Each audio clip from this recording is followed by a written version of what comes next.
to the Open Mic Comedy Podcast. I'm your host, Mark. If this is your first time here, welcome. If you're a returning listener, welcome back.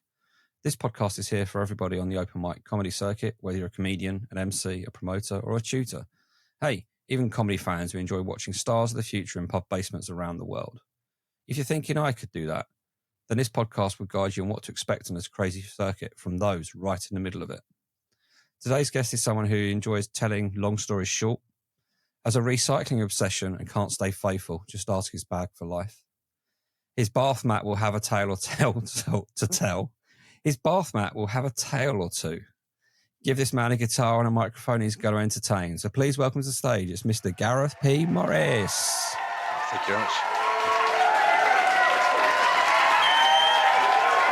Hello, Gareth, how are you?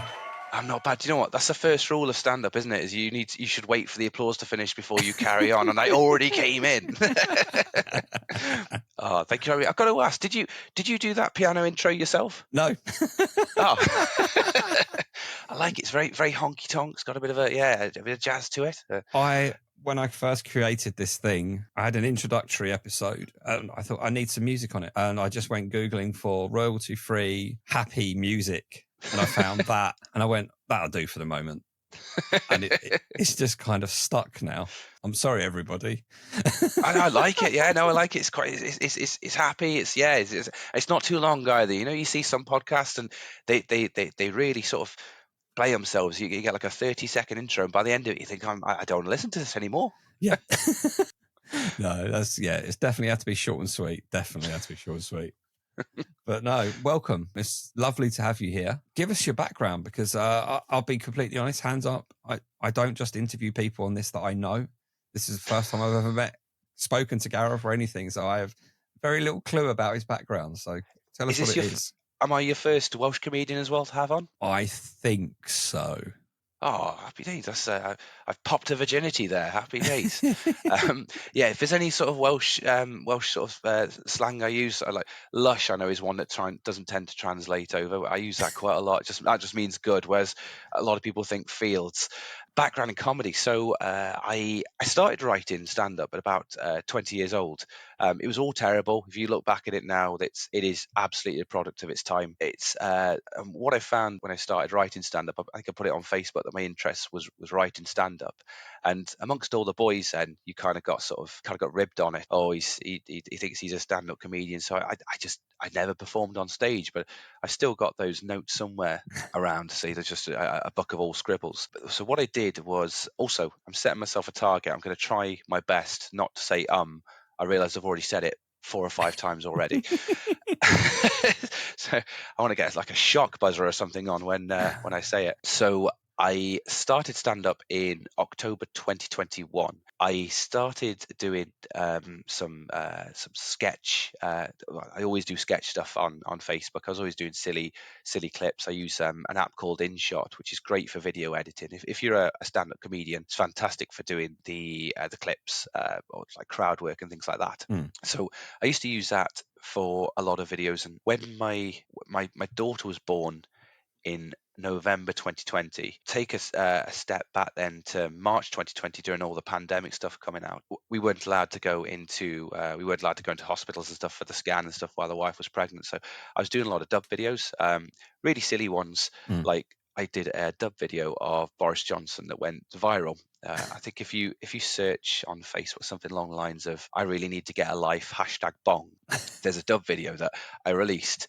Sat in the back of my wife's Dacia while my wife was having her first scan of Boris Johnson the day after the first briefing. You know, when he didn't have any real clue, and it was just everything was contradictory. So I did a dub video, 30 seconds. I just ribbed him for that, basically saying it was more aimed from like the Welsh people. I go, don't go to Tenby, even if you have got a caravan, because we'll just turn you back. And it went viral. Never ever gone viral since. And it was a lovely experience to get that buzz, but it validified that I was able to write comedy from that point.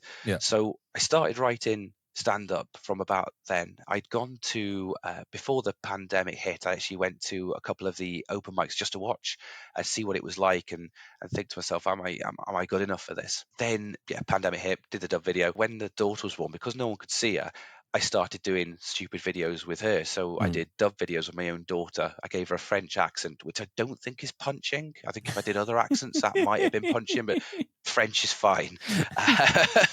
So she's got a French name, so yeah, French accent. And I did cooking videos, so I made out that she was making pizza, so I'd use her hand to turn the oven and things like that. And Yeah.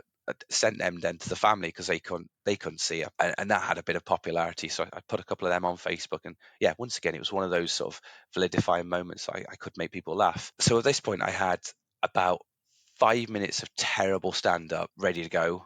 So I thought, do you know what? I'm going to do an open mic. I didn't know how the whole comedy scene worked because Yeah. around here in Wales, Carmarthenshire, there's no open, well, there wasn't no open mics for stand up. Anyone who wanted to jump up, it was more you jump on a musician's open mic night Yeah. and just hope that they'd allow you to do that. So there was a coffee shop nearby me. So I had my first 5 minutes. I took the wife with me and a couple of friends as well, Rebecca and Andy, and did my first 5 minutes. Now, background to me being on stage, I was an original musician, original music musician. Did the cover band. I did a cover band then around Mhm. Swansea. We were in a bit of a resident band on what the Swansea, like the nightclub circuit as well, which was good. But I started becoming a bit of a hype man for that cover band. So I thought, oh, it's going to be easy to say 5 minutes to stand up on a stage or in a little coffee shop with 10 people. My legs were like jelly. So I was standing there with a sheet of paper and like my legs quivering like I was like a 19-year-old boy jumping on his first open mic with a guitar. Pretty much read the sheet of this paper. There was no delivery. It was just reading one sheet to one top of the sheet to the other. And at the end of it, you get the round of applause, but I didn't feel earned.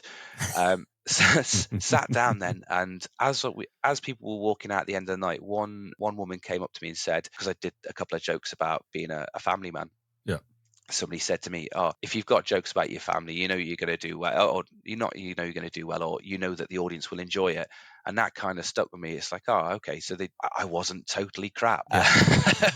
I'm conscious as well. I don't want to swear for today. I'm going to try and be good. And it went from there then. So about 3 days after, I found out there was a club called Kick Ass in Swansea, and it's one where it's probably the closest West Wales open mic for comedy. Mm. So everyone turns up. They all do 5 minutes. It's a strict 5 minute policy, and it's almost like Fight Club for comedians. That's the best way of explaining it.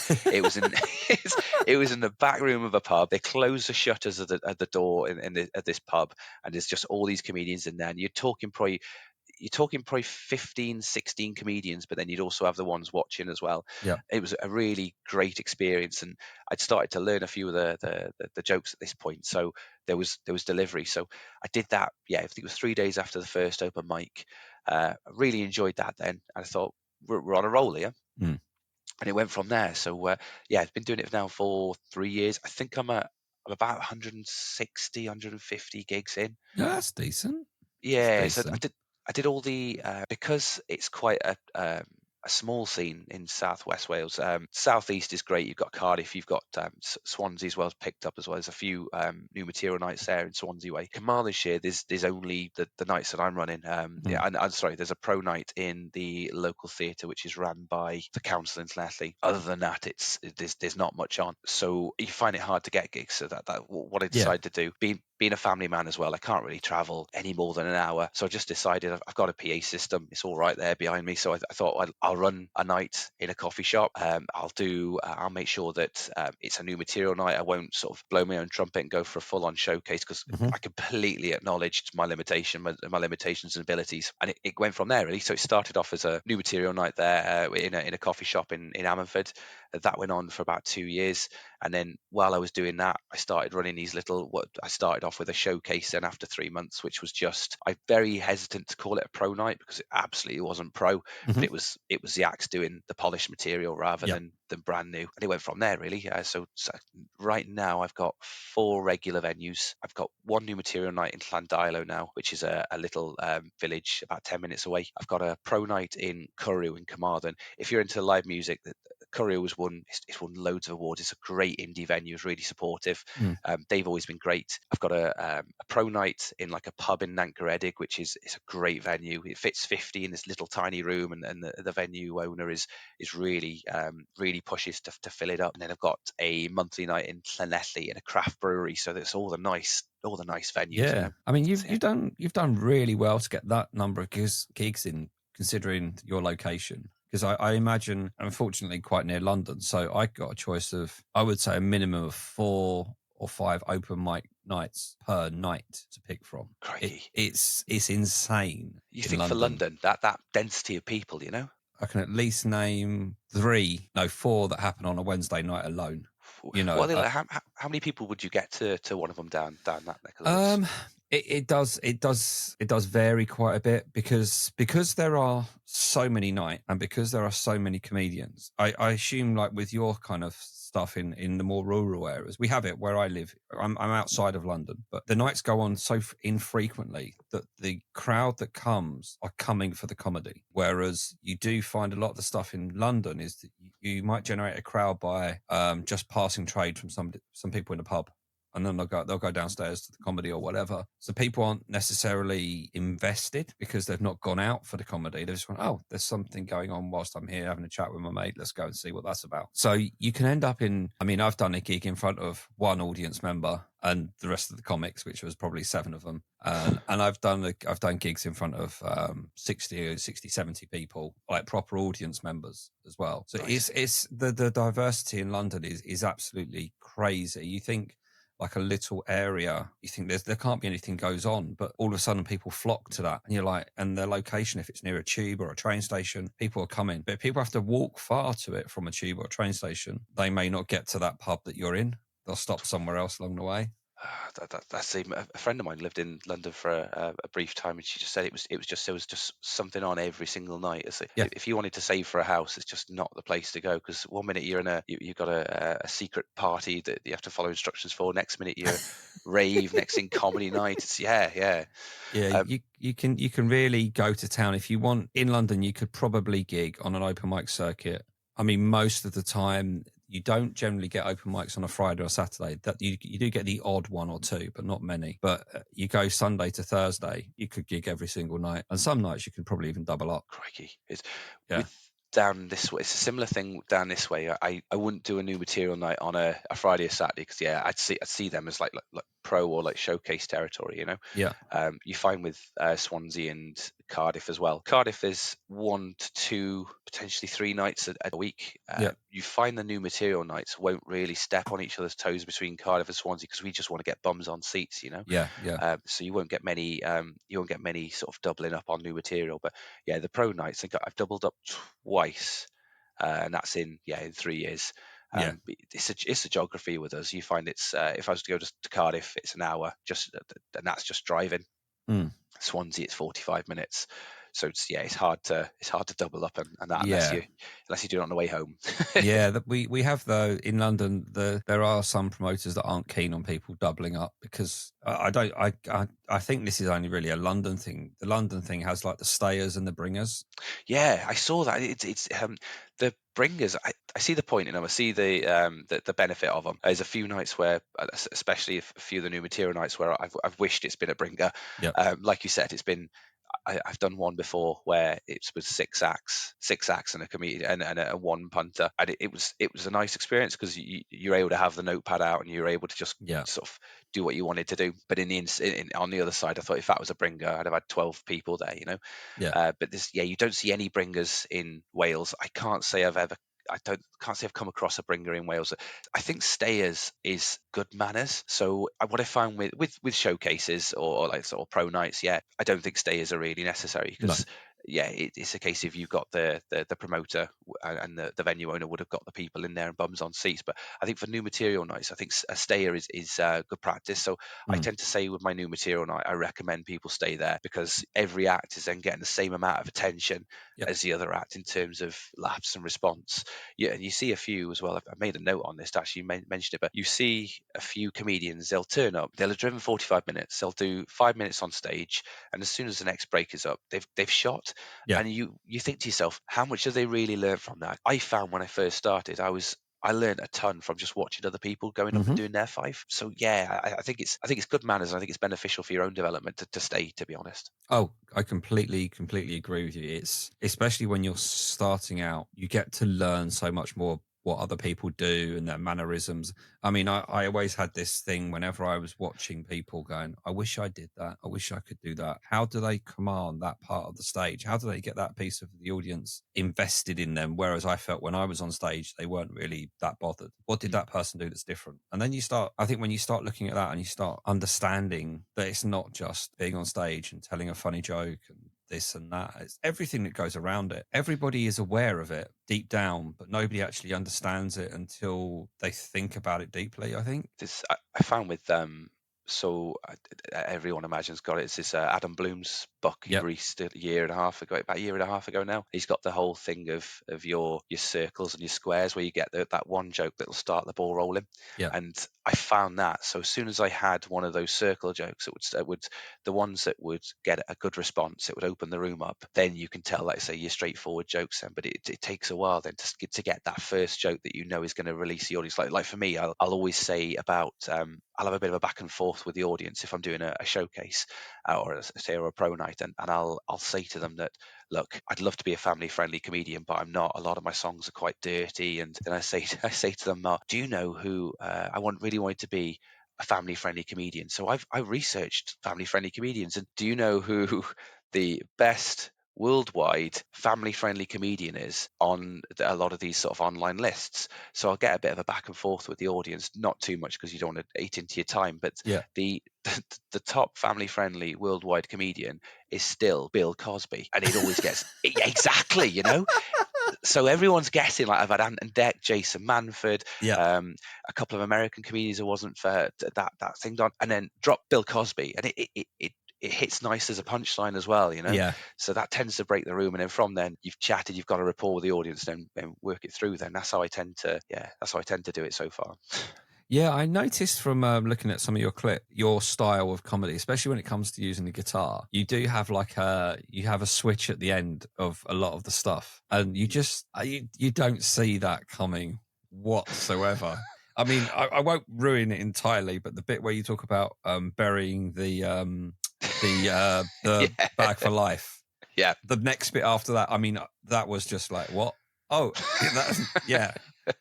I can get on board. I love musical comedy like that. Just the one man with the guitar and doing that thing and making the jokes come along kind of naturally. But I notice you've got a switch virtually every time. And because I guess if people see you regularly, they're looking for the switch, but they may never guess what it is. And it's because it's so bizarre. Thank you very much. I like it. It's really good. Got golden rules for when I'm writing my songs. So I treat your first chorus should almost be like a punchline. I'll tend to have that as the first thing I want to talk about, or the first thing I want to get a laugh out of. But then, once you've done that, to me, I don't like repeating a chorus. So you may have noticed all of my songs, there's only one chorus or two choruses which are completely different. I've got one song out of 12 in which I repeat the chorus, and that's because it's a sing-along. Other than that, I see that as a golden rule not to duplicate, because you wouldn't tell a joke twice unless it was for a certain effect. So I think it's the same for a song, really. I think your first verse should be that setup. Your chorus should be one of the punchlines, or then after that, then your second verse should be a punchline. Or what you should do then is punchline in the chorus. When it comes to the second verse, then start throwing punchlines in there where people don't expect it. Yeah. And I'll try and end then on the second chorus. And I like to keep my songs below a minute 30. So instrumentals, I don't do any of that. I'm a bass player with a cover band, so when it comes to playing the guitar, it's just chords. I did do a song before called Countdown, which went down like a lead weight, and that was I literally played the countdown intro. That was it. Do do do do do do do do do, and then I just go, I got a 2. But yeah, it never it never went down. So yeah, I try not to do the instrumental stuff. And yeah, those are my golden rules. You see a few comedians, and absolutely no disrespect to them, but they'll do a 4 or 5 minute song, and some audience members are absolutely hooked. Others are a bit like, oh, we're doing the chorus again. So I like to try and eliminate that from my own set. I noticed on one of them, I can't remember which one it was now, the tune was like a cover of a famous song. Yes. Is So I'll tend to that one. I was humming it in the car as I was driving to a site, and I thought I really like that. So the punchline was, let's say I won't give it away. The punchline was the chorus of "I Think We're Alone Now," yeah. and then just built the whole thing up from that. I haven't got any others that I've bastardized from another song. Okay. I tend to hum the tune. If it's a case of it's another song, I think okay, I'll just go with it. As it stands, of my repertoire at the moment, it's only that one song where I've taken it off of another song. Yeah. Ultimately, yeah, I want something that'll be a bit of an earworm, so I'll hum it and then play the chords along to that. There's a couple of comedians I was chatting to, musical comedians, and what they do is they'll actually have a chord. They'll write a chord sequence. I Mm, can't do that. I can't sort of apply a melody to a chord sequence. I apply a chord sequence to a melody and do it the other way around. right. There's one song I did as a writing exercise. It was the Godzilla song on that clip. I think you may have watched that, where I had the one punchline. I had no melody, no chords, and I just did a writing exercise. So sheet of paper, filled the page with tons and tons of things that led on to another thing. So Yeah. I'll give the song away for this one. Started off with why is Japan so afraid of Godzilla when really they should be scared of bombs? Yeah. And then that moved on to Mothra because different Godzilla enemies. Then it moves on to moths just in general. Then it's lights, lampshades, and then all of a sudden, then it's I spin it around and go. Long story short, I think my wife's from Japan, which I've just gone full circle back to the Yeah. start, and that was all a writing exercise, and went from there. But yeah, it's now part of the set. Yeah, because I was wondering if it's because you're saying it's only the one song you've done so far based on on another tune. I wonder if that gives you more license to bring the audience in with you because they're like, oh, I recognise this, and then obviously the lyrics are just coming out of something completely different. And I think I don't know if you've ever heard. I can't remember what the name of the band is. They're used at a lot of weddings, and I actually used them at mine where Okay. they play famous rock songs and metal songs acoustically and with like violins and stuff, like a full string band. Nice. But they're played in it's like background music. There's got like I don't know Foo Fighters playing or something. But you Nice. can't. It's not immediately obvious. But then somebody sits there and goes, "Hold on a second, it sounds familiar." Is it Bridgerton that does that? I don't know the show myself. And my wife watches it, but I think I was listening before, and I think it's Bridgerton that where they have popular music, but they do that, don't they, in the background? So Yeah, you're listening and you think, oh, that's Coldplay. yeah. Yeah, that's kind of how it sounds like. This sounds really. I mean, we've got Shania Twain going on double bass and a violin. It's just like what's going on? But it's got those little fun things because they trigger things I think in your head, and especially if you pick like I think we're alone now. Everybody knows that tune, but maybe people have forgotten the song because it's so old now. You know, different audiences, but there'll be people that pick up and go, oh yeah. Do And you then you get into the meat of the actual joke, and you're like, ah. do what I always love is so I like the song as well. My dad loves all the 80s music, but Ted, is it the villain in Ted when he's got his straw and his frappe and he's like grooving along to that song, and then Yeah. they redeliver the joke then in the second one. Always makes me laugh. Yeah, do you know what? I never thought about that way. Is if you're using another person's melody, it could resonate more with the listeners. I've not seen it that way before actually, and that's quite a good it's quite a good idea. I should do more of that. I think it's just one of those things that it immediately sparks something in somebody's head. Mm. And then they then feel like they're invested because they know some of it already. And then you completely flip it on them I and wonder as then well the if fun. that I wonder if that also sort of gives a bit of a more of a misdirection, because if they know Yeah. how the song's supposed to go, yeah, no, that's it's really interesting. I'm gonna take that back actually and do a bit of I'm gonna rip a few more songs off. They're there to be ripped off. What's your best and worst moments on a stage then? Right. So I'll do my worst moment first, and I'll do my best. That's okay. Yeah. So Yeah. there was a venue called the Jam Jar in Swansea. So what they would do is it'd be a Saturday night. I'd call it a showcase night rather than pro. When it comes to the term pro night, you find a lot of the comedians around the area will use it, and it's basically you're tried and tested and all that sort of stuff. Like Mm. I've been very wary of using the term pro when I still consider myself a newbie. Don't get me wrong, I'm running what you would call pro nights now, but Yeah. I'm quite humble's not the right word. Self-confidence, that's the right word.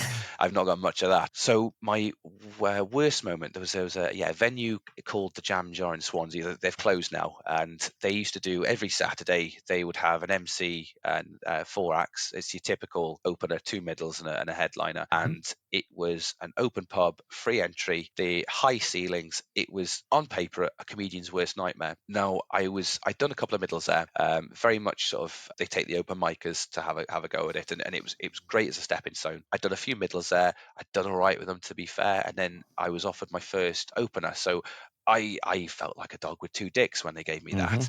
Turned up, a couple of my friends were there as well. That was really it. So there was 4 acts, not including myself. I'd have said 4 people from the audience in this massive room that could probably, I reckon you could squeeze 150 people in there if you wanted to. Yeah, so the jokes just echoed. You could hear them bounce at the back of the room and come back, and yeah, you still wouldn't get a laugh. So I was the opener, and I didn't grasp how much work is required as an opener compared to a middle. Like a nice cozy middle, the room's already warmed up for you, and a lot of the jokes will land a lot easier, I find. Whereas with the opener, you've almost got to win the trust of the audience and get them laughing, you know. So my first time as an opener, nothing landed that normally would land. So what was even more humbling was I had a friend of mine, Dan Coftry, who was he's a comedian on the scene as well. He was recording. He was holding my phone as I was performing. I deliver a punchline, there'd be nothing, and then all you'd hear then is Dan on the recording going, I've got that clip on YouTube. Like, it's not public, but I've got that clip, and occasionally I'll look back at it and go, Christ, that was dire. The best moment then was so Christmas. So because there's only 4 comedians I can think of in the Carmarthenshire area, mix of sort of pros to sort of open micers. Probably the best known one in the Carmarthenshire area on the pro scene would be Anna Thomas, who won the BBC New Comedy Awards. She won it a couple of years back. And then, of course, you got Rod Gilbert, who is right up there. I think he's Carmarthen way, but I think he lives in Cardiff now. So, yeah, there's not many comedians in the area. So my local town council, Ammanford, it's not a high population. I think it's the 3rd most populated town in Carmarthenshire. They approached me to be a compere for one of their sort of big day out events. So they booked the park, lots of inflatables, lots of stands, lots of things on the go over the day, and they approached me to be the compere. So I was like, oh, that's brilliant. Turned up, did it, really enjoyed it. Because of the background of me running the gigs as well, I was a bit of a stage manager as well, like a compere and MC does, you know, make sure you keep the timings and all that sort of stuff. And from then I got booked for the Christmas lights turn on. Oh, yeah, I know. I had an open mic comedian turning on the Christmas lights in his local town. So they approached me for that. They didn't have any celebrities. I think the most well-known Ammanford celebrities, Alex Jones, from the One show, and she was booked. So they had me for it. There were some not bittersweet moments, but there were some funny moments. Like they said to me, they gave me the full schedule. It was me welcome everyone along, bring Santa onto the stage. He was going to go then to the grotto, where secretly there were a couple of Santas in different grottos to try and make sure that loads of kids got seen. So I brought Santa on stage. There was about 400 kids and parents around me. And I was told to have a chat with him. Never met this guy before in my life. He turned up on the sleigh. So I had the mic, handed it over to him, and I said, "Oh, what's your how was the roads with the 20-mile-an-hour limits? It wasn't that bad, was it?" Handed the mic over to him. Dead silence. Absolutely nothing. So I was like, right, mic back. I went, "Oh, how are the reindeers, Santa? Are they okay?" I thought, come on, give me a bone here, mate. Yeah. And he just went, "Wet." Mic back. I was like, "Oh, right, okay, right. Tell you what, let's get you to your grotto." So I had a nice big split the crowd in 2, and then as Santa was walking through, saying hello and shaking hands and things like that, and Santa was very, very slow to walk 200 meters to the other side of the town. So I'm walking out with a wireless mic, trying to pull him along, saying, "Come on, mate." And in the end, I think the parents that were queuing to get into the grotto, waiting for this guy. Yeah. They were a bit sort of tight. So in the end, I did like a kick-in gesture. I was like, "Get in there." I found out afterwards he was 94 and deaf. So like, talk about punching down without even knowing I felt like a bully afterwards. But yeah, that was the funny bit of it. But yeah, the best moment was everything seemed to just click into place after that moment. Mm. So we had a brass band on at one side of the town, which sounded fantastic. We had a band on at the other side afterwards. So I was having to walk back and forth with a megaphone, chat and a wireless mic, chatting on either side, sort of as a bit of a hype man as well.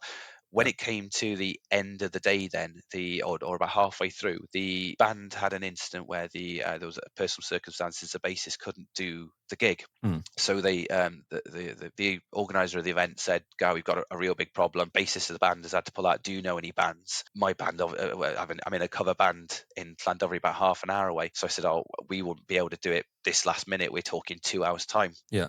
So I thought to myself, I won't tell her that I'm a bassist, just in case I really make myself seem like an idiot. Yeah. And as she started to sort of sweat, I just said, "Look, I am a bassist in a band.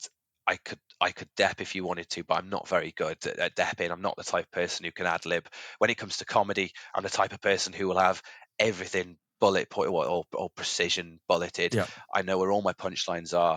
I find as soon as I ad lib, you can go straight off course. So same with with music." And she said, "Would you be up for depping?" I was like, "Okay." The two members of the band as well, the guitarist and the drummer, said, "Yeah, okay, let's make it work." So I had my wife then, who, to be fair, is an absolute legend. She gives me such a leash, it's ridiculous. She went and got my bass cab and my bass guitar, brought it to the stage with a couple of friends helping me as well.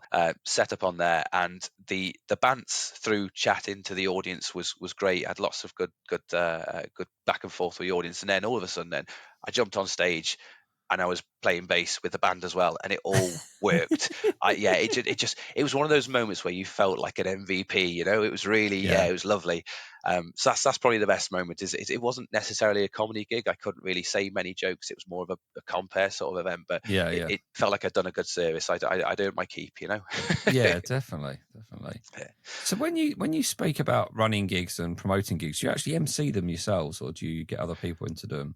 So I MC them myself. I've had a couple where I've got deps in just because if say I've been ill or I fancy doing a set myself. I count my 160 gigs as actually doing the MC work as well. And I think that's probably I don't know whether I should count that. See, so I think if I was to look at my performances where I was actually doing a 10 or a 20, you'd probably be looking at half that. But what I find doing the MCing at first, take a step back. When I started running the coffee shop gigs, I said there was no budget at all. It was just, you can have the coffee shop floor, we'll help you promote it, but there's no money in it, which was fine because I'm learning, I'm a hobbyist, you know. And somebody said to me I needed to pay for an MC. Another comedian on the scene said I needed to pay for an MC, otherwise my night's going to fail. And I'd say to him, "Look, I've been a hype man for the band previously. Don't get me wrong, the ad libs will probably fail, but I think in terms of generating that pizzazz, it'll be all right." So I kind of wanted to say, "Hey, sod off, fella, I'll do it myself." When it came to doing the MC stuff at first, it was a painful experience. So some things worked really well, some things didn't work really well, and it's one of those where you learn from those things that don't go really well and work on the stuff that was positive. I MC'd all of the open mics bar a couple. That helped me sort of chat with the audience. It helped me create a bit of space as well. Like, I found I was really quick to deliver a punchline if I was chatting to somebody, where the best thing to do is to just chat to an audience member and see if there's any funny out of it. If there's no funny out of it, you move on to the next one. My MC style as well is I'm very much a nice comedian, so I won't really rip on people. I'll just get the funny out of the conversation. I think in this area you can't really be a bit of a Paul Smith comedian as much as I've done that in a couple of gigs, especially when I've had a heckler. You want to get those audience back, so you don't want to alienate them. You don't want to bully them. So I'm one of those. Lovely to see you. Hope you enjoy. What do you do? That shirt looks nice, all that sort of stuff, and keep it like that. Although, digressing, I did have one gig where I MC'd a night recently and I was getting nothing off the audience. I'd had one previously where there was sort of 10 farmers, and there's only so much farming MC work you can do. One person said, I said, "Oh, what do you do?" And she said, "I'm a secret agent." I was like, bugger are you?" Another person, I said, "What do you do?" He went, "Nothing." I went, "Okay, what do you do when you're not doing nothing?" "Nothing." Went to his mate. What do you do? I'm also nothing. It turns out they were students. They just finished this. They just finished school, but they looked about. Although they were 18, they looked about 30. In fact, like one of them still had like male pattern baldness. So that was a bit deceiving. But I went off stage thinking, well, I've not done a great job of warming them up. I'll acknowledge that it wasn't the best. It wasn't the best MC work because I wasn't getting anything out of them. And then the opener came on. Ian Murphy, he's great. He's around the scene at the moment. He's gigging like an absolute loon. He came on and he went, I was good cop. He went bad cop. I'm not going to repeat any of the words he said to offer that audience. But the nice thing was he turned up. He did 20 minutes. Half of it was crowd work that was slightly more aggressive than myself, let's put it that way. Yeah. And then he was able to shoot off and he'd warm the room up. So it was nice on that side of things. So yeah, I am learning on the MC side of things. What I would say to anyone who wanted to MC, don't try and look for the funny. Be chilled, be relaxed. Yeah. Tell them how the night's going to work so that everyone knows how to go. Somebody said to me before that people are like sheep and you've got to really you've got to lead them on how the night goes. Yeah. But yeah, I find as much as I like MCing, I prefer performing because it's quite. I find it can be quite disjarring when you just pull the guitar out after you've told the rules. It's like, right, this is how the night's going to go. Does anyone want a song? Yeah. It's just not very natural. Yeah. So I prefer performing, but yeah, you've got to do the MC stuff to earn those spots in other areas, I find then. Yeah, I've done the MC a couple of times and I've always enjoyed it. I think I struggle sometimes because I don't have a voice that fills a room. It's something I've come to learn a lot about. So there's some people that are very brash and it fills the room and that person's voice is cuddling the audience. That's Do you know what I mean? Yeah. And so I don't have that projection yet. So it's almost like people are like, yeah, just get on with it. Just get on with it. And then I end up just trying to make myself the butt of the joke when it comes to being the MC. And should we get the next act on? Yeah. Are you bored of hearing about me? Yeah. Good stuff. That means you're into it. I find that as well. Yeah, as being an MC, I find you've got to be self-deprecating. I find works more with an MC than it does as an act. So if you're, like, say, you need to be their comedy best friend, and that's how I tend to see it. I tell you what, though, I did have one gig before. It was it was a venue that's once again now closed, and I didn't realise that they booked the comedy night as their closing event. So it was a ticket-only event. Yeah. It was your typical Valleys pub. For those who don't know, Valleys pub is sort of like it's almost like a bit of a product of the 80s. You know, they pack it out, they get absolutely battered, and sometimes it can be a hostile audience. So I looked at this audience. The room was absolutely packed. Everyone knew everyone. I didn't know any of them. And I had myself 4 other acts who, to be fair, they're all MCs as well. So I thought, thank God, if it doesn't go to plan, they can just do 10 minutes of crowd work and shoot off. In fact, the headliner, I think at the end was saying, "We'll get through this." I think he said it about 6 times. But I thought, how the hell do I break this audience by being a nice MC? I thought, I can't. So I walked on stage and I said, "Oh, ladies and gentlemen, welcome to our stand-up comedy night. I'm Gareth P. Morris. I'm going to navigate you through. I'm going to lead you around, introduce all the comedians. And at the end of it, I'm going to be your comedy best friend." And everyone went, "Ah." And then it just went, "Right, which one of you looks the most like a nonce? I'll pick on you first." And just doing that, like, say, the whole audience broke. I've never seen so many accusations in one room. Like everyone, it looked like the McDonald's arches, just the arms pointing over to everyone's mates. And luckily at that point, I broke the room. They were a bit more welcoming to chat to me then. But yes, that's the only time I've got in full guns in the first 3 sentences. It's breaking that room, and I like that way. It's almost like I've always wanted to do it. Put your hand up if you're a nonce. No, put your hand up. Put your hand up if you sat next to a nonce, and then you see what happens. Oh, and there's always a mate that wants to stitch his mate up, isn't there? And you're just like, we're like 40 minutes in and we're already talking about nonsense. It's one of those like faux pas in comedy, isn't it? I know there's you shouldn't. I tend to steer clear of saying the word pedo, but just I don't say that in any of my set. I think just nonsense has just got a nice little bounce off it, hasn't it, when it comes to general conversation? Yeah, they're my styles with MC. I'm good cop. What made you actually? Was the idea behind creating these nights? Was it more the first aim was to get you more stage time, or was it for other reasons? Exactly that. So when I started, I did the Kick-Ass night. That's monthly. After that, then there were no other new material nights in the Swansea area. So Cardiff's a bit further than for me to travel. I wasn't established enough to really get myself on some of the new material nights in Cardiff, because they tend to cherry pick the acts that Yeah. are already kind of established, because they want to make sure the night they want to make sure the night goes well. So they'll Hmm. tend to only give a 5 minute to one or two acts, or brand newbies every month. So what I did, which a few people have said balls to me, but was I was jumping on, I say, any open mic, any musicians one, and some of them were great. You were able to, like, I was able to get a few ad libs. From audiences when you're chatting to them and doing jokes. Some were quite hostile, but you were able to bulk up your set, especially if you were recording it. So I'd always have my phone recording recording the performance. I think that's a golden rule, is you should do that and analyze yourself afterwards to look Mm. at everything, like your elocution, your timing, and all that sort of stuff. So I was able to pad out a few of my jokes with ad libs and back and forths with the audience from the open mics that weren't strictly comedy. That helped a lot. And then as the open mic at the coffee shop decided to, the one I ran the new material night in, when the open mic in the coffee shop decided to stop, that's when I approached the coffee shop to say, would you be interested in like a spoken word open mic? And the Mm. nice thing is that one's geared towards, or that one's geared towards comedians. Since then, there's been another open mic that's for spoken word around the corner, which is poetry and comedy. So Yeah.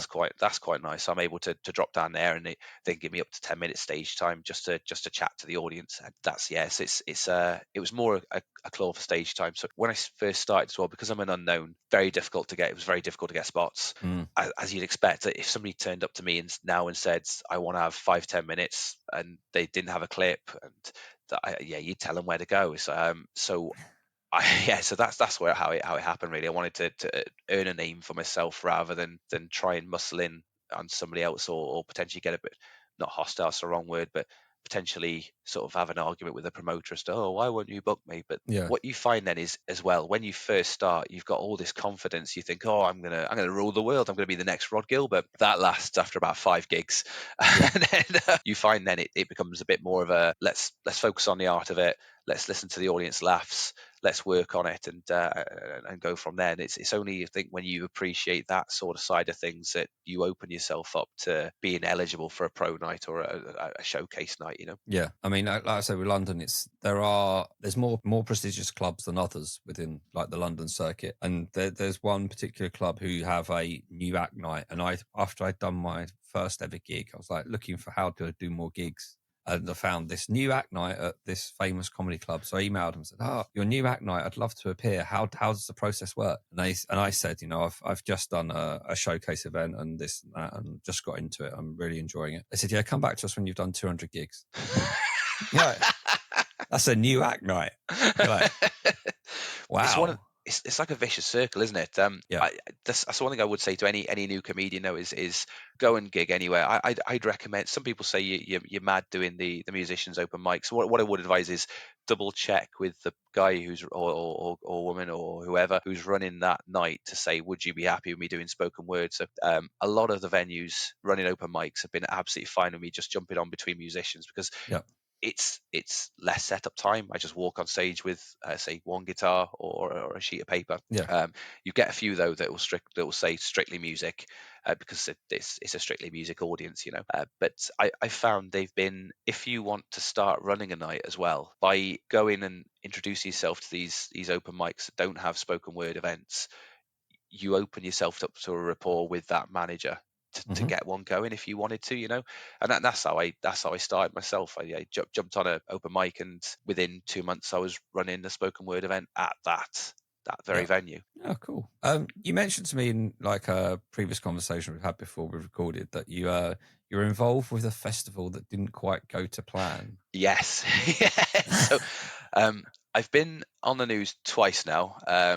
Once for good reason, once for bad reason. I'll do the bad reason then. Yeah. I've just got a little note here that said the festival that didn't go well. Yeah. So I won't name names, but I think a lot of people around the Wales area would know about it, especially sort of South Wales way. There was a festival that was planned. So it was the second year that this festival was going. Hmm.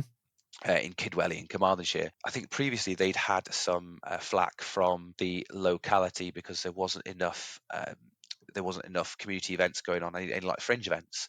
Yeah. So what they did then is opened up the coffers to say, let's have some events on around the area. So a few of the local pubs were given budgets to book bands. The rugby club, they said they want to do a comedy night in this rugby club. I was like, brilliant. Lay the seating out, get a bit of a comedy stage going there. And if anyone wants to veer away from the main festival, they can go there. Yeah. This festival was headlined by Example, so I wouldn't say it was a small scale festival. I booked 40 comedians, I think, all pretty much open micers, bar a few of the pros that were headlining the closing parts of each day. So Yeah. I was going to be doing the Friday and the Saturday. Everything was all sorted. Chatted with the venue, all okay. Chatted with the organisers of the festival, all okayed. All announced through the official Facebook page of the festival as well. And then all of a sudden, then 5 o'clock on a Friday, everyone had turned up to set their tents up to camp. It was like a full-on camping festival. Yeah. Everyone set their tents up, started drinking, and apparently then security were walking around basically telling people to pack their tents up and disappear. The festival had been cancelled. So yeah, you know the Fire Festival on Netflix. It was pretty Yeah. much the Welsh equivalent to that. What had happened was, I won't go into sort of big specifics just in case, but the riders and the requirements for a lot of the acts, or like example, hadn't been sort of abided to, and the communications weren't fantastic. Hmm. The stage didn't have any sound or lighting set up the day before. It was a full-on stage. It looked like a proper festival stage, but there was no guts to it. Right. So Example put a post out to say that the festival wasn't going, or he wasn't performing. He was gutted. He was looking forward to doing it and all that sort of stuff. So I was picking the kids up about 5:30, and my phone is just going nuts. Didn't have a clue what was going on. I parked up outside the house, and there was something like 30 messages. Both of the groups for each day where it had all the acts in were, Yeah. were also going off, all chatting amongst each other. And I thought, what the hell is this? Somebody then phoned me and said, are you aware of what's happened? Filled in, and I thought, well, bugger, what am I going to do? So what I decided, I chatted to a few of the acts and said, look, what would be your thoughts? This could be press attention here. Our whole festival's decided then to close. Yeah. I think there was something like 2,000 people in this field as well. So what's your thoughts on us still going ahead, but we'll call ourselves the Kidwelly Comedy Festival? We'll distance ourselves from the festival. Yeah. No one would get fees. We'd operate on buckets. I'd agreed fees with a lot of the acts, or like with the headliners and the openers on the pro nights and things like that. A lot of the others were getting stage time. There's competitions, new material nights, all staged throughout each day. This is how lovely the scene is. They all said, yeah, let's do it. Let's do it this way. So Yeah. we rebranded ourselves. I literally put a sticker over the existing poster that said Kidwelly Comedy Festival. I said, right, we're still going to go. Agreed it with the rugby club that we'd do our own thing then, and it went from there. So we had all the acts turned up as per. We ran the night, and we were basically taking cash out of the bucket to pay the acts, and every time we needed to pay the act, we'd empty the bucket. It was Yeah. that much of a thank God we've been able to cover our costs. Then what happened? Because there was that many people who had been obviously let down by the festival. They wanted to go wherever. So Yeah. you didn't have the comedy fans in the rugby club. You had everyone in the rugby club. Yeah. I bet. So you had all the punters that were already half cut. I think on the Saturday I was told where to go, if you see what I mean, probably about 20 times Yeah. as I was saying, look, can you keep the voice down? Like I've got a 4,000 watt sound system, and even that was struggling to keep up with the punters that were Mm. chatting over the ones who really wanted to listen. Kudos to our headliner on the first night, the Andrew Rutledge. He actually got a sing song going after his set, and that sort of like won the whole audience over. Yeah. So yeah, it was a really, really tricky affair. I think if I knew that it was going to go the way it did, I probably wouldn't have gone ahead with it, purely Mm. because it was, like I say, it was quite hostile. It was great to see so many comedians sort of pull together on it, and we at one point there's a photo on social media where we had a full room of about 70 people all watching, no one talking. It was magical. Yeah. But that was a rarity. One benefit I did get out of it though is I've got three friends on the comedy circuit, sort of Andrea Woolard, Chris Barnes, and Tommy Smith. All three of us really, four of us, sorry, all gelled in how it all ran. So they came, stayed over mine. Then we got absolutely battered on that Friday, thinking, what the hell have we signed ourselves up for?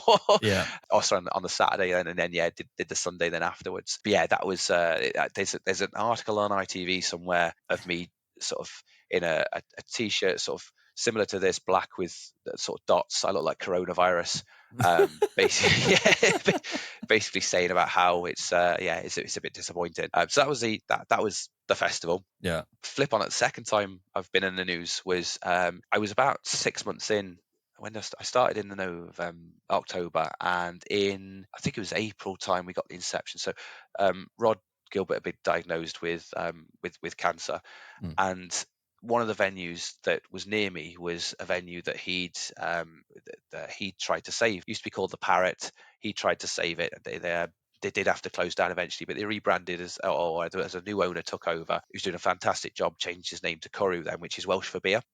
So what I decided to do is I thought, what if I do just a little comedy gig, run a bit, do it as a charity gig, get a few guys down to Cwrw, where Rod's really helped before, and just earn a few quid to put to Velindre Cancer Centre, which is it's a cancer centre just outside of Cardiff in Velindre, funnily enough, and it does a lot for. It's one of the best cancer centres in the UK.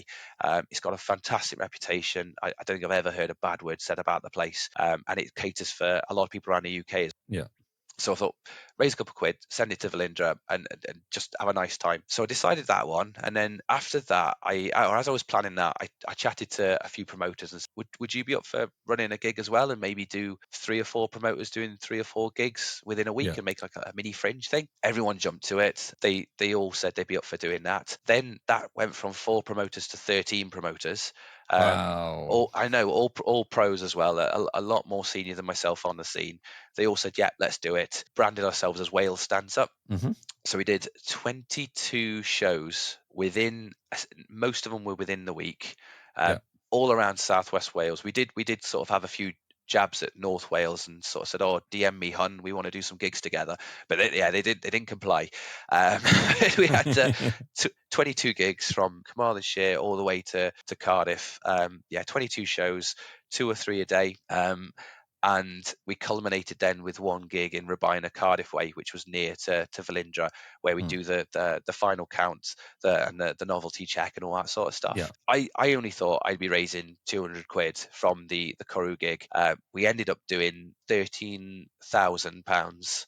Wow. It was amazing. It was such a group effort. Everyone hit it out the park. From doing those nights, it garnered media attention. Somebody knew somebody in the press. I can't remember how it got to them. But the next thing you know, then I was having to ask work for an extended lunch break just so I could chat to BBC, which was really, really odd. That set off. So I made the news then for, there's a really nice article on BBC about how it went about. But the funny thing was they said to me, have you got any, how do you resonate with Rod Gilbert? How has this affected yourself? And at the time, I've just had my daughter, but we'd had a lot of problems. I don't mind discussing this personally, but we'd had a lot of problems sort of conceiving, and stress. I didn't realize stress massively drops the sperm count. But yeah, going through all the tests, similar to what Rod had gone through, in which I think he's done a lot of awareness for male infertility. So I'd had that kind of experience similar to myself. So in this BBC interview, I was opening my heart out all about all this and how we'd had my wife and I had a bit of a tough time. And then they said, oh, what's your quote on how this event has gone? I just went, oh, this is nuts, really, isn't it? No pun intended, absolutely no pun intended. But then on the article, that's all it said. It's like, oh, Gareth Morris just wanted to run a few coffee shop gigs, and he was quoted as saying, "This is nuts." So I'd given all that spiel. Yeah, none of it actually ended up there. But yeah, no, it was lovely because I was able to, the whole Wales Stands Up thing. I met a lot of lovely people. You had there's a chap called Dan Mitchell who I'd never heard of before, but he'd been on, I think it's So You Think You're Funny. There was a show before with Ignacio Lopez, Stuart Goldsmith, and all them. Ellie Taylor, and he'd been on that. He dropped me a message to say he was from the area. He'd be up for doing it. So I watched a few clips on him, and he's outstanding. If anyone gets Hmm. a chance to see Dan Mitchell, go and see him. He's brilliant. He headlined my night in Curry, and we actually sold out for tickets within 48 hours, which I think is the fastest sellout that Curry would had. So Yeah. yeah, it was a really really nice experience, and met a lot of lovely people from it as well. Yeah, that's the benefit. That's the good side of the media one. Yeah. Yeah. No, that's fantastic. I mean, going in with the hope of a couple £100 and then here's 13 grand. It's like, whoa, what the hell just happened here? We can achieve things when people come together. And I think Oh, that's a good thing about the comedy circuit in general, is what I found, especially around our way. I mean, I'm sure around your way it's probably just smaller, but people do support each other. absolutely. I said before, I did the original music circuit and the cover band circuit, and you never see, if you're gigging on a stage with your band, you don't get to see any of the other bands. Whereas I find Yeah. with the comedy circuit, you're there with 5, 6, sometimes more other comics, and you don't get that much time to talk. Don't get me wrong, but it's nice just to have a pint chat with each other, and yeah, it's a lovely scene. You find that it's the nice ones that all stick around, because they're in it for a good time. Yeah, you walk into a room, an open mic room, there's 10 other people that are in pretty much the same situation as you. And that doesn't happen that often. It's a bit like going to a football match, I guess, in that you don't care what they do during the day. That's not part of it. You're there to support the team, to enjoy it together. And it's the same thing with comedy. As you walk into that room and it's like, oh, how are you doing? All of that. How's the gigs going? You don't ask, how's the family? It's Yes, always, yeah, you how's the don't. gigs going? How many you done now? No one Have you gives a toss about that. No. Who have you been? Have you gigged with anybody famous recently? That kind of thing. And that's what it's about, because you kind of want to feed off that information. And I recently wrote a song. I've performed it a couple of times. I really like it because it's geared towards comedians, but I think the audience there's a couple of little sort of jokes in there, but it goes over the head. But it's in a musical style, and my introduction is "Good day, I'm the middle act. Statistically, the shittest one's in the show." And yeah, so as a comedian, it gets a laugh, but yeah, yeah, you find the audience is just dead because they're like, "Oh, is that how it works?" yeah. Uh, But you touched on the word earlier, fringe. yeah. You went to Edinburgh Yes, yeah, I loved. this year. So I've been able to do 3 fringes now. I did them all in the right order, I think. So I did Swansea Fringe first, which was mainly music. There was 2 comedy nights, and I managed to get myself onto the showcase, which was lovely. Hmm. Really full room, and then the day after then was an award ceremony called the Ray Turner Awards it's named after a comedian who passed away a few years ago.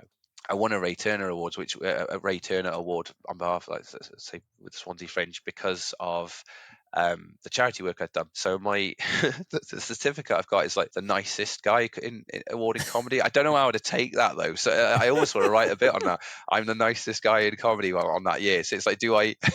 It's Yeah. like, I like you as a funny friend sort of thing.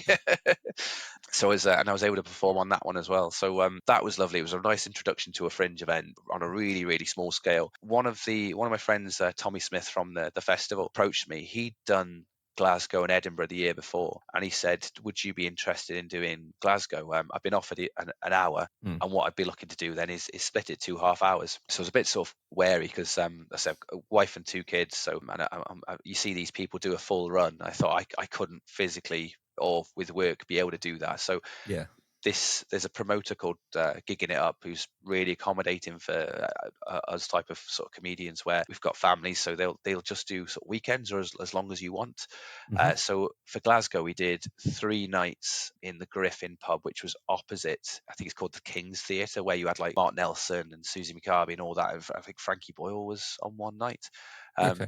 And we were directly after those shows finished. So as soon as they finished, straight out their flyers, brought them in. Ah. I'd recommend, if you're going to do a festival, I would have said Glasgow was, if you're looking to perform, I'd have said Glasgow was a nicer festival than Edinburgh in its Mm. smaller scale. So you're not paying out the odds for accommodation. Yep. I found it was quite sort of cheap. It's not as sort of commercialized as it was with Edinburgh, and it was just a really nice way to meet comedians and be able to have a pint without thinking, oh, I've Mm. got a 5-minute spot in a venue over here now. So it was a more relaxed night. And yes, we did 3 nights in Glasgow. That was really fun. We managed around 20 to 30 people per night in that room. So it was always a really good, don't get me wrong, we worked our backsides off, like chatting to people on the streets and promoting. And there's a lot of social media sticking out as well that Glasgow, to be fair, the comedy festival page was actually sharing as well. So we managed to fill those rooms pretty much in each night, which was lovely. That then set us up for Edinburgh. So we did 3 nights in Edinburgh with the same promoter. I then also did 2 nights with my, so I've got a promoter, my promoter name is This Is a Stand-Up, like this is a stick-up. One venue put a post up saying they're looking to do a night on behalf, or a day on behalf of the Fringe. So I said, well, let's do 2 days where we do not so much an open mic, but we'll have like a showcase. So I was only doing 10 minutes on each night, bit of MC work, and then bring all these acts on. So I split it up. So yeah, the 3 nights we did with gigging it up was fantastic. The ones we did with the 2 I did with the other venue, the venue were lovely, but it was absolutely the wrong time to do it. So the nights were, or the times were as football was finishing, and this was in an active pub. So you had, I think, is it Man City and Man United that were vying for the Community Shield, and then straight after that there was a showcase on, so everyone was leathered. And it was really humbling, because you felt like when you first started in an open mic with revelers all around you. So learned a lot from those 2. But yeah, the 3 pro nights, or the 3-hour-long shows I did with Tommy, really, really nice. We managed to pull in at least 15 people for each night, which I've been told is a humble brag, so I'm happy with that. I found Edinburgh was, I enjoyed it. Tons of people, lots of things to see, lots of things to do. If I was a comedian going up there, I'd recommend going up there as a punter first. So have you been there yourself? Yeah, I went as a punter last year. I think that's the best way to go about it, to be honest, is don't plan anything, and then you could potentially jump on a spot, I found it felt like a bit of a working man's holiday in Edinburgh. I did the same thing in Glasgow, but it was a relaxed jaunt. You could go for a walk if you wanted to, whereas with Edinburgh, it felt like a hard sell. And that's the fact that people pay flyers to go around on their behalf. And I saw one act, as part of their act, they had a costume, and I've been following them on social media. I was like, oh, great, to be lovely to see him. And then I was on the straight mile and I saw that costume. I was like, oh, fab, it's that comedian. And I walked up to say hello and introduce myself. And then I turned around and they'd paid somebody to use the costume. I was to fly her. I was like, oh wow, it's that. I felt that was a bit crazy. I haven't got that type of cash to hand the costume over. Edinburgh is it's a million miles an hour, isn't it? It's one benefit from it though was I managed to get onto have you heard of Wrong Comedy? No. There's one chap called Bob Welsh, and he runs something called Wrong Comedy, and it's a dark night. So I've heard of these dark comedy nights before. I wouldn't necessarily call myself a dark comedian, but I like writing those dark sort of punchlines, as you know from the watching the clip back. So I thought, this is one of those opportunities where I can say a few of those jokes, which I definitely wouldn't say on my local scene for fear of people looking at it and going, oh, you don't want to book him. He's a dark, not you don't want to book him, but he's a dark comedian. I don't want to get labelled with that. So first night, I managed to get a 5. I thought, nice little proving ground. Did a 5. And the chap said, "Oh, that was good. That was, mate." Second night, I ended up emceeing it. Third night, ended up headlining it. So I was really chuffed with that. That was absolutely my victory of the festival. But we did Edinburgh on the cheap. What we did was, which I'd recommend, is we stayed outside of Edinburgh, about 20 minutes outside of Edinburgh, and then I rented a car parking space. So I'd just pull in, and then that was it. Then you had Edinburgh to yourself. I think the car parking space was like 30 quid in a care home. So I'd recommend that to keep the fees down. That's never thought of that. Yeah. So I stayed outside about 20 minutes out of the way.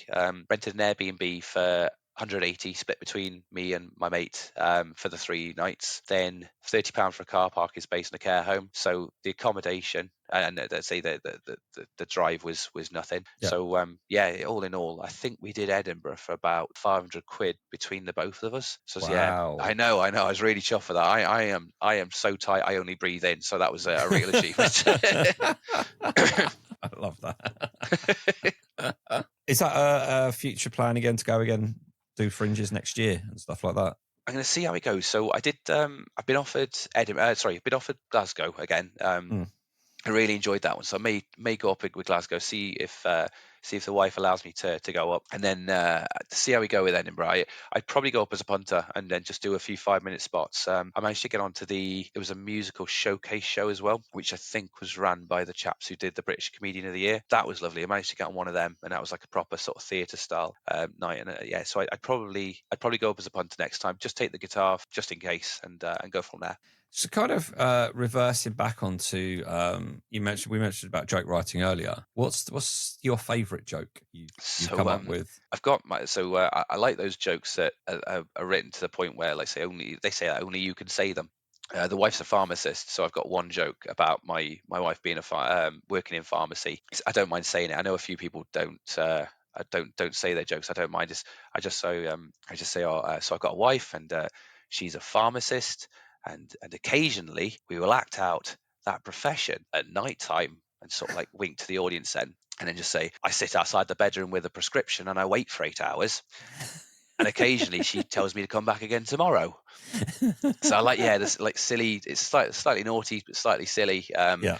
And then in terms of evolution, then I used to stop at that, but now I wait for if there is any laughter to die down, and then I'll go. She did used to dress up as a nurse, but the pandemic really ruined that. I just kept clapping at her, which I bet you there's a few jokes around I bet you there's jokes along that ilk around the Yeah. area. I can't be the only one that's written that, but yeah, I do like that one. Oh, cool. I do like them ones. I like the way you can kind of build one off another. I love that. It feels, let's say, I think that's a bit of a joke writing goal is you get that first punchline, and then if you can just riff off of that with more punchlines, it shows that I think it shows your writing ability. Like when I first started, I had all these little jokes that were completely unconnected, disjointed, Mm. and then what I wanted to do is be able to just almost tell a comprehensive story within 10 minutes that's just full of gags that link up. Yeah. And yeah, it's that type of thing that yeah, I think that sort of stands you apart. So have you got any like tips for any newcomers then? Anybody that wants to get onto the open mic circuit, especially you being a promoter, what do you look for in terms of somebody says to you, I want to perform, what do they have to do to not so much impress you, but grab your attention? I think I absolutely say to learn from the mistakes I made, which would be when you first start. A lot of people think they're invincible. They think they're going to be live at the Apollo within 6 months, and that is it's absolutely not the case. Yeah. You get some that have put a lot of the legwork in before they go and become a comedian, so they've already got a lot of jokes written ready. Your first five, don't be wary of sorry, don't think you have to achieve that full 5 minute. I'd say if you wanted to go up there and just do 2 minutes of jokes that you've really worked on, that you really want to deliver those punchlines properly. I know it Mm. can be a bit of a pain doing that distance, but to get to a venue to do it. But even if it's just 2 minutes to do a couple of jokes and go, thank you very much for having me, walk off, you get to network with other comedians, you get feedback from other comedians off that, and then you'll start to you get that 2 minutes, then you're able to do that at every other gig and Yeah. build off it. I also made a mistake when I first started, in that I would write a new five every time I was Yeah. on the stage. Yeah, which good writing exercise, but in terms of like getting seen, or in terms of being labelled as a reliable act, it doesn't bode well. I listened to, I think it was Dawn French, an interview with her when she compared herself and Jennifer Saunders with Rick Mail and Adrian Edmondson, Mm. and what she said was, she did exactly the same or I did exactly the same as what she did, in that I was writing constantly. She was playing the same club every week alongside Rick Mail and Adrian Edmondson, who I think at the time were the Dangerous Brothers, and or could have been before that. And what was happening was they were doing exactly the same routine, but they were just changing those little sort of nuances, adding Yeah. a little bit extra time. It was exactly the same routine, but the audience laughed harder every single time. Hmm. Whereas Dawn French and Jennifer Saunders were writing a brand new five, and then they'd be wondering how they weren't improving as much. And I think I made that mistake myself. So I'd recommend having that five. When you've got it, focus on that five, record everything, get a tripod, get a cheap tripod. I think I bought one off Wish, with like not Wish, TikTok, Mm. for £1, and it does the job. Yeah. Record yourself, watch it back, listen to the audience, and listen for those laughs on the audience. If you've ever taken your friends, I think it's great to take your friends. They're great support. They help you give that confidence. But Yeah. what I find is I don't count their laughter, because they're laughing at you being on stage as Gareth. A lot of the audience don't know you as Gareth. So I did make a note as like, they say that strangers have the best sweets. Well, they also have the best laughter. So yeah, I'd say focus on stranger laughter. That's the one you want to you want to work on. The other thing as well, which is something I encountered recently as a promoter, is I had a comedian who had that 2 minutes, which is fine, but then they would do 3 minutes of crowd work, and yeah, as an open micer, it doesn't work. No. If you're doing crowd work, I'd say leave that to the MC and the headliner, potentially even the opener. Then, if he's going to riff off of what the MC's done previously. When I sort of approached them to say, I wouldn't, if I was you, I wouldn't do crowd work on a 5 minute spot. And I think they had aspirations of being Paul Smith. So, which at the moment, with everything kicking off on TikTok with him, it's Yeah. you can see why people want to do that, But when it comes to being as a promoter, if I saw somebody do 2 minutes and then 3 minutes of crowd work, I'd go, well, I won't really want to book you, because I want you to be reliable. If I know what material you're going to do, then happy days, I'll book you. Yeah. There's one act on the scene at the moment who she's just started. She's absolutely hammering the spots, and she's doing exactly that. She's doing the same 5, couple of little changes here and there, Yeah. and she's getting herself on tons of lineups. And it's all because, I say, she's focusing on that 5. And I'd say that's a key bit of advice there. If you never work on your original 5, you do your 5 and then you dump it 3 gigs later, you never know how good that original 5 can be, because you've never developed it. Exactly that. Yeah. I can imagine that if as a promoter, you're trying to put on a night that's on a particular theme, you're trying to get a mixed audience in, and you know that somebody's going to be joking about, how they get on with their wife, you kind of go, right, that's a reliable piece of information. But then if that person, then you've seen them 3 times, they do 3 different sets, you're like, which one am I going to get? It's not up to me to tell them what to do, but this is the theme of the night we're trying to go for. But I don't think your darker material is going to work quite well here. And then I guess you may think, should I put them on a little bit later so they see what the room's doing? But are they prepared for their nicer set, shall we say? Yes. Yeah. And because ultimately the comedians that are working on Monday the 1st of whatever month are providing the audience for the following Monday. Yes. Because if the audience enjoy it, they'll come back. If they don't enjoy it, they're not going to come back. We've got one open mic night here in London that has a very specific rule, is that you do not pick on the audience. If an audience member heckles you, that's free reign. Yeah. But if an audience, you do not go after an audience member in any way, shape, or form, because you are ruining it. You're potentially ruining it for next week's show. I think that's a good rule. I think that's it's because some people just they want to watch live comedy, but they don't want to to be the butt of the joke. They don't want to be picked on. So yeah, I'd be the type of person. Like, if I wanted to see a comedy show, I just want to have a pint and watch. Yeah. Another bit of advice I would say as well, which is something I don't believe I fell foul of myself slightly, but you see other acts doing it, is almost like smell blind on the comedy scene. Like, you'll find some people, especially if they're in their own sort of little cliques, they'll be slightly gratuitous with swearing, and slightly filthy. So at one point there was I remember at one point, I think there was one night I went to, and I think I heard about 10 wanking jokes. One person said, and this still goes through me, feel free to beep it if you want to, they said, "Smelly fanny." And you just don't say it, do you? It just, I think this person was in their 50s, just like, oh crikey, mate, this is childish. So yeah, that's one thing I would say is look at what an audience are like, or listen to, I'm not going to say listen to generic humor, that's the wrong word, but just don't be too crass, don't be too filthy, because some people just listen to it and just go, it's not my type of thing. Yeah, there's certain audiences that are for that, and there's certain audiences that aren't for that. And yeah, the other thing I was going to say is, if you're an open micer looking at expanding your new material, is, I think you must do it yourself as well, is I'll now tend to have tried and tested material on the intro and the outro to the set. Have a couple of jokes that are tried and tested and are going to do well, to warm up the audience. Then do 3 minutes of new material. If it's a new material night, yeah, I'd say and a 5, I'd say probably 3 minutes of new material, 2 minutes of tried and tested, or one minute either side then.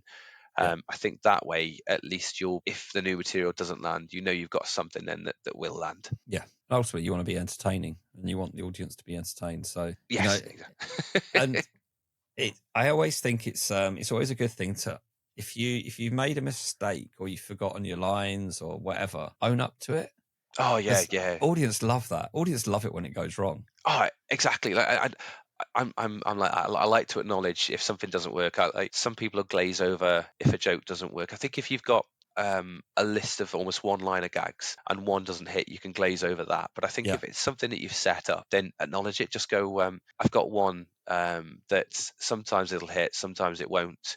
Um, and if it doesn't, I'll just go. Whoa, I won't do that one again. I will. Yeah, no, I think it's important to chat about bombing if it doesn't go well. Yeah, Uh, definitely. Another couple of tips I actually wrote down here. It was if you're a brand new comedian and you say you've jumped onto like an open mic night, like say the one in Kick-Ass in Swansea, where it's a sign up on the night sort of affair. Tell the MC, have a chat with whoever's organising it. It's your first time, because they'll make sure that placement then is in the middle when the room's been warmed up with Yeah. other comedians.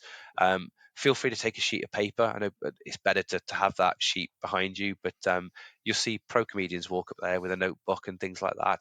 So feel free to have that in front of you. Make sure that what I tend to do is my goal, if I'm writing anything down, I'll write the topic of the joke and then I'll have the punchline, because that's the thing that needs to flow. Yeah. And you don't want to see a sheet of paper that's just, it looks like you've killed 1,000 spiders on it. Yeah. So yeah, just have that little bit to just reel straight off then. What else have I put down there? I think that's really it. Yeah, we covered everything else then. Yeah, I always think you should. It's always best to try and if you can learn the set, it's always the best way to go. But sometimes there's those bits where you're not quite sure if it's going to work, if it's worth the effort of trying to learn it. Try and be subtle with it. Some people I think will put like a piece of paper to one side, and you can see them visibly looking at it to go to the next. And because of that noticeable thing they're doing, it distracts from what you're going to say, I think, Yes. because then you'll never know if that joke didn't work because of there was too much of a gap in the way you led up to it, and you're trying to remember it and you're seeing it. Because what I've done in the past is I've had like a book that I put onto a table, but if the area is big enough to work in, you're kind of walking around, and then you Yes. just have a glance, and because you're not visibly going, and that's what it is. Do you know what I mean? Yes. Yeah. Yeah. This is actually an interesting question for you. How many times do you give a joke before you go, nah, it's just rubbish? That's an interesting one. Yeah. So I've heard one comic say before that they'd only do it once they'd delivered it to around 500 people. Yeah, so depending on the rooms, which is a bit of a strange one. Yeah. I suppose that's a good way of seeing it. I tend to 2 or 3 times. I'll listen to the audience and take a bit of a majority vote. So if it gets a reception, and I know that I've got that as fine tuned as I can. If it doesn't get a response, then I'll just store it away. And then what I'll tend to do then is say, for instance, I'm working on a bit, like at the moment I'm working on a bit about going on holiday, and if there's anything about, I don't know, say I've stored a bit on all-inclusive holidays, I'll then bring it back out and go, right, can I incorporate that somewhere, Yeah. lean it up and try it again? So yeah, I'll never delete anything. Yeah, tricky one. I think if you're doing a straightforward sort of like a one-liner, or something with a quick setup and it doesn't work, then I'd knock it on the head. And similar to writing original music is, don't be precious with your own stuff, because we shouldn't be the judges of our own material. It's the audience then. So if they Yeah. listen to it and they don't give a response, listen back to it yourself and think, did I deliver that as good as I could have?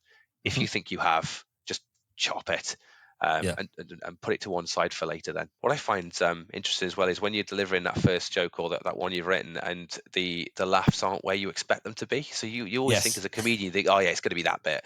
I had Yeah. one where I had a setup and it was leaning into a darker joke. It was a topical joke at the time, and the setup of it was, somebody said to me before, what's your aspirations as a comedian? And I said, I think if I wanted to be, my aspirations as a comedian is, I want to be the second most famous person to come out of Ammanford. And of course, little town in South West Wales, and that had the biggest laugh I delivered the punchline, which was terrible, but Yeah. that had a bigger laugh than the punchline because it's sort of seen as you want to be the second most famous person coming out of Ammanford, because my town's seen as I love it, but it is seen as like a rough town in Carmarthenshire. So yeah, it'd be like saying you wanted to be the 10th most famous person to come out of Scunthorpe. No offense to Scunthorpe, just No. sounds funny. Yeah. Very true. Well, things sound like they're going quite well at the moment anyway. But if they do get super big and you get the chance to appear on something like Live at the Apollo, and they ask you, producer says to you, what kind of walk-on music do you want to come onto the stage to? What do you pick? So I was going to say I'm quite subtle, so it'd have to be something like "You're the Best" by Joe Esposito, but no, it won't be that. No, I really like indie rock, so I do "Upside Down and Inside Out" by OK Go. It's a really funky sort of almost a bit electro.